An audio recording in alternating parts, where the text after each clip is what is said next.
Kenalkan, nama saya Ordo Maruda. Dalam hal ini saya akan mempresentasikan peran koordinator dalam pengambilan keputusan payment voucher operasional ekspedisi. Nah, di cabang Palembang itu dalam penilaian BBM operasional itu masih termasuk dalam kategori manual. Nah, problematika apa yang terjadi ketika hal tersebut masih manual? Yang pertama, pengeluaran operasional dalam BBM ekspedisi cukup besar. Yang kedua, nota BBM terkadang masih ditulis tangan atau bisa dibilang masih manual. Terus penilaian terhadap perhitungan tersebut akan menjadi terlalu bias ketika kita masih menggunakan buku dan perhitungan sendiri. Nah, dampaknya apa? Dampaknya yang pertama pasti budgeting over yang sudah koordinator budgeting, tetapi uangnya itu bisa lebih dari target yang kita budgeting. Dan ketika manual itu terjadi, maka pengendalian internal tersebut dalam hal ekspedisi akan lemah. Kenapa kita mengubah manual itu ke dalam otomatis sehingga pengendalian kita terhadap suatu penilaian harga BBM, total kilometer, dan juga pemakaian BBM per hari atau per bulan itu bisa kita minimalisir. Nah, dalam hal ini, ada data yang menunjukkan bahwa ketika sebelum monitoring BBM, data menunjukkan dari Januari 2001 sampai 12 Mei 2021 total kilometer yaitu menanjak naik. Artinya setiap pengiriman barang itu terus menaikkan jarak tempuh. Terus di dalam sebelahnya itu ada konsumsi kilometer, konsumsi BBM per liter. Artinya apa? Dalam Januari, Februari sampai April itu terjadi kenaikan dalam konsumsi BBM per liter. Itu pada saat masih manual atau bisa dibilang masih perhitungan yang ada di buku ekspedisi, sehingga ketika kita mengubah hal tersebut menjadi otomatis, pengendalian internal kita terhadap BBM tersebut akan menjadi lebih baik.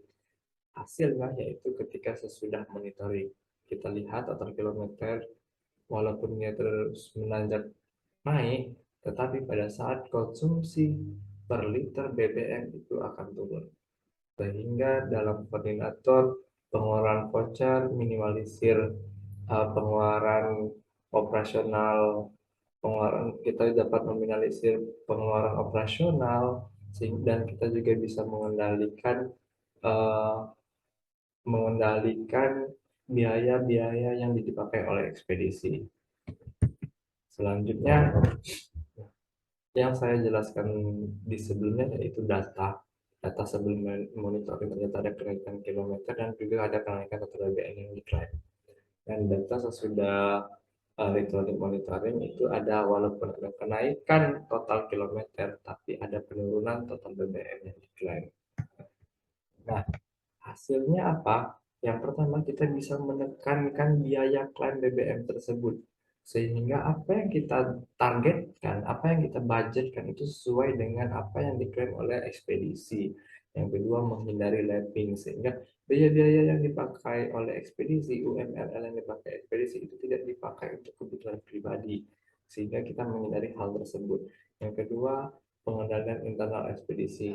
Nah, dalam perhitungan otomatis dan akan ada peringatan notifikasi bahwa ketika pemakaian BBM itu terlalu tinggi dan tidak masuk akal, maka kepala ekspedisi juga bisa mengevaluasi timnya sendiri dalam pemakaian BBM tersebut.